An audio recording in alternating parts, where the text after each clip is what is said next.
Hey, what is up, you guys? We're back with another deck profile video. I hope you guys enjoyed that new intro. It was made by my friend Wolf397. His link to his YouTube will be in the description. And also, if you're new here, make sure to subscribe and turn on the bell so that way you can get notified whenever I upload a new video. Also, we have a Discord that you can join if you're new. It's also in the link in the description. So today we're going to be going over Juha Bach's Shenron deck. He's my friend that made this, and it's a really good build for it. He's also the Shenron Negative Energy Overflow. I'm pretty sure there's only the one Shenron leader, so I don't have to be specific, but either way. Whenever he attacks, he gets to look at the top 5 cards for a Shadow Dragon card and add it to your hand. And then at the end of your turn, you get to choose one of your Shadow Dragons in the battle area and switch them to active mode. So he's good. He gets to add cards and also untap cards when he's at 3 or less life, or you have a yellow unison with a specified cost of 4 in play. You can draw 2 cards and switch up to one of your energy and flip them to active mode. Honestly, you're probably going to get the unison off first unless you're playing against an aggro deck, just because you're going to be more of a stall and negate everything that they're playing type of build. So then when you switch over, you get to attack and draw. At the end of your turn, you switch all of your Shadow Dragons to active mode, and then for 6 energy, you get to play 7 Shadow Dragons with different card names from your drop area. Notice this doesn't have any specified costs or any restrictions, just 7 Shadow Dragons. That'll let you get out the secret rare that I'll show you as well later on. So first off, we're going to be running the Negative Overflow Energy, or Negative Energy 1-star ball. We're running that at a 4 of. He can't attack or anything, but he's a 1-drop, and you can pay 1, and you bring out the 4-cost Shenron from your deck hand and play it, and then shuffle your deck if you look through it. That 4-cost is this one. He's a blocker that's a 19k, and when he's removed from your battle area by an opponent's skill, you get to draw 1 and also add back the negative energy ball back to your hand. When he's played, you get to choose one of your opponent's leader cards in rest mode, or battle cards with an energy cost of 4 or less in rest mode, and it can't attack until the end of your opponent's next turn. So this is really good because you can make it so that way your opponent can't attack with their leader again. That'll be very good against the new Super Saiyan 4 Vegeta that's coming out, and a bunch of other leaders that basically work off of they have to attack or be in active mode. We're running this at 4 of, and then the big thing is once you have him out, you want to evolve into this 9-cost Shenron. It only costs 1 to evolve over him. He's a blocker revenge. Whenever your opponent plays a battle card, you basically cold bloodlust them, ignoring barrier for the turn.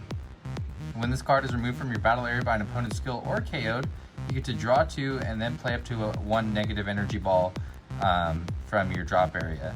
So you actually want to not keep him on field. You want to get off that removed and KO'd as much as possible.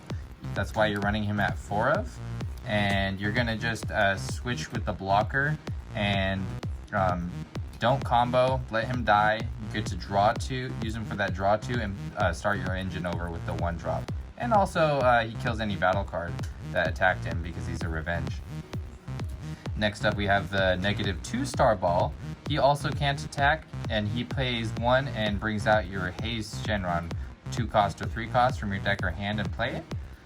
We're running this at 4 of as well. It's a very staple card in this deck. Then it's going to go into this Haze Shenron, which is the Poison Mancer. He's basically a crit, and when you play him, you get to add up to 1 Shadow Dragon with the energy cost of 4 or less back to your hand. You're going to actually basically use this to grab your 2-star ball back.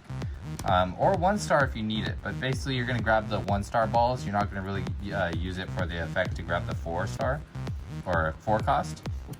You're running this at 4 of. Most of the stuff in this deck is 4 ofs. So he's a 15k crit that you get to play for 1 after the energy ball is there. Then you have this 4-cost Haze Shenron that you get to actually evolve over it for free. So you attack with the critical, Then you evolve over him, and he actually gets to re-stand into active mode. You just can't play copies of this for the turn, because otherwise that would be pretty busted. And then if your leader card is a Shadow Dragon, and you choose one Shadow Dragon card in your hand and discard it, when this card attacks or is used in a combo, he's a 0-5k combo, by the way, so this will come up very often. Choose one of your opponent's battle cards in rest mode with the energy cost greater than their current energy and KO it. So if you're attacking, you can aggressively kill stuff, but the biggest thing is on defensive, your opponent's going to swing with one of their big guys that's bigger than their energy. You're going to combo with this for free and discard one and pop it. As long as it doesn't have barrier, it's basically a Shugesh Kid Goku. If you played in that set, it will kill it. Now we're running 3 of these Super Saiyan 3 Gokus. Basically, they take a life, add 10k, and double strike. They're basically the yellow version of Kaba. This is just to help you get lower because you don't really use your life, and it also helps you be more aggressive for a low cost of energy. This whole deck is about using a little amount of energy to get the most out of your energy and most attacks. Then we also are only running 2 of these. You can change up the ratio if you like. I'm running 3 of the double strikes, so that way you can do more damage as opposed to just doing crit. But this Goku is plus 10,000 in critical, and it's basically just the red Trunks, but he's the yellow version. Running 3 Grade 8 Bardock's Warcry because he's Grade 8 Bardock's Raider's Warcry. If you know what he does, when you combo, which he costs 2 to combo, at the end of battle, which you combo with him, you get to play him. He gets to draw a card when he comes into play, and choose one of your opponent's battle cards and switch it to rest mode. And he's a 20k double strike, so that can help you be very aggressive with your plays, just playing him for 2.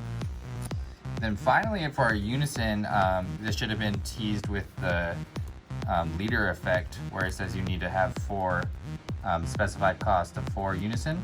We're running Mecha Kabura, Plotting Revival. He's a blocker. Once per turn, when this card loses markers due to an opponent's attack, which you're going to force because you're going to block, choose up to one of your opponent's cards and switch it to rest mode. So you're going to basically stop 2 attacks as long as they don't have barrier. Your +1 draws you a card, choose one of your opponent's battle cards in rest mode, ignoring barrier, and that card can't be switched to active mode until the start of your turn. Notice this says battle cards in rest mode. You can't choose leader or energy, but it's still really good. You're going to basically freeze one of their cards for the +1. Then for your -4, you can steal anything that doesn't have barrier. So, you have a secret rare that, I don't think any of the secret rares have barrier, but your secret rare doesn't have barrier, I'm going to steal it for -4. It's a really powerful card. Generally, you're going to use the +1 for the most part, but that -4 will come into play. 4 of the free play Vegeta counterplays. This is basically your own counterplay in the deck, so feel free to use it whenever. You don't have to worry about, am I going to counterplay anything else? Because this says once you counterplay, you can't counterplay for the rest of the turn. You bring him out, he's another blocker. It's a 14k, and you can also use him to attack if you want. It's really good. 4 of the Zamasu super combo. Basically, you're just going to, if your leader is yellow, choose one of your opponent's battle cards or leader cards and switch it to rest mode. This is mostly for defense. Just switch something to rest mode so that way you can't attack. You're playing against Super Saiyan 2 Gohan leader. Stops everything from their triple strike.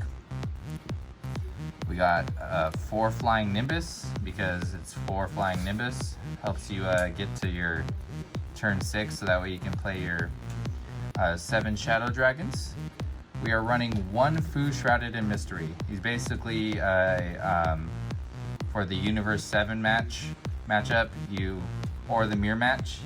You're going to play this. You don't really need your drop, although you use it sometimes, and you use it for your game winning. You're going to negate the skills of everything and swing for double strike in all your cards. So it's basically your game winning play. And then you're going to play this basically every single game for the most part. Shenron is going to block everything. He can't be removed from your battle area by your opponent's skills. So he can't be popped with the Unison Vegeta. He can't be killed in any way besides battle. You're going to use him to block over and over again. He loses 5,000 power every time he blocks, but every time he blocks, he switches to active mode. So it's a 35k for the first block, 30k for the second block, and so on and so forth. And basically you're going to be able to stop a lot of attacks without having to combo. But if you wanted to combo, you could combo like the Haze Shenron to kill one of their big guys that are trying to kill this and save him. And he's basically going to be your biggest stall tactic. And you reduce the energy cost of this card by 1 in drop area for each, basically each negative ball or each of your Trunks or Gokus. Or they're not, I said Trunks, both of your Gokus that are 1 cost in your drop area. And he becomes a really cheap card to play just for this. It's the promo secret rare. Most of you guys will be able to get this. This whole deck is actually relatively cheap. I think the most expensive cards in this are the Mecha Kaburas and the Bardock Warcry. And the Bardock's Warcry aren't even necessary. You could run the deck without it. But other than that, everything is basically, if you're not running it in foil, a relatively cheap deck. So I hope you guys enjoyed this Shenron deck profile. Make sure to like and subscribe if you enjoyed it, and tune in next time for the next deck profile video or for any of the legends or other videos that I make on this channel. Thanks for watching. Have a good one. Bye.